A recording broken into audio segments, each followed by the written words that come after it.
It's basic placebo research, really, the same sort of thing that you see in medical research looking at the effectiveness of certain drugs. We know from decades of research that one of the biggest predictors of change in behaviour once a person's drinking is actually the beliefs and expectations that person has about the effects of alcohol on their behaviour.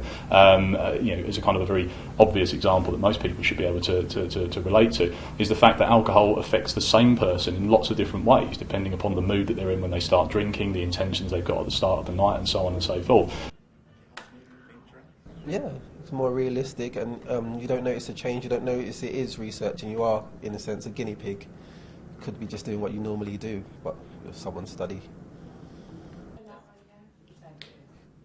We've also looked at things like using the fruit machine, risk-taking behaviours. So we've found that when people are using a fruit machine in a bar, they actually take more risks, and so when they're given an opportunity to double or quits, as it were, on the fruit machine, they're much more likely in a pub environment to actually press the button and risk losing more money.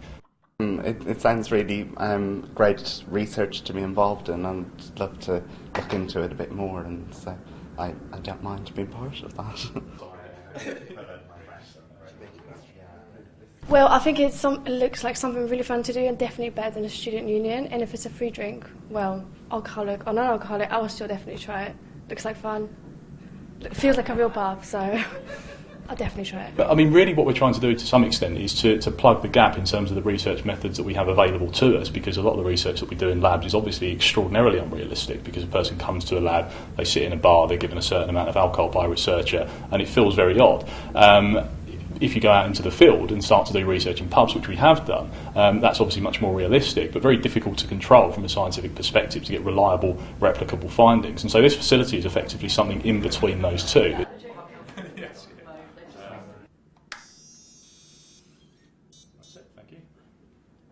From the students' perspective, what we're looking for, partly because the research that we're doing is very extraordinarily well controlled in terms of making sure we're protecting the participants and looking after their safety. When a person comes to take part, we'll be giving them usually a very measured dose of alcohol, if they're getting alcohol at all, to ensure that they get to a particular blood alcohol concentration. So we need to know how much they're drinking. At the end of the experiment, we usually require participants to stay until they're pretty much sobered up. So actually, the investment from an individual participant's point of view, is the amount of alcohol they're getting kind of usually outweighs the commitment they need to make to actually come and take part.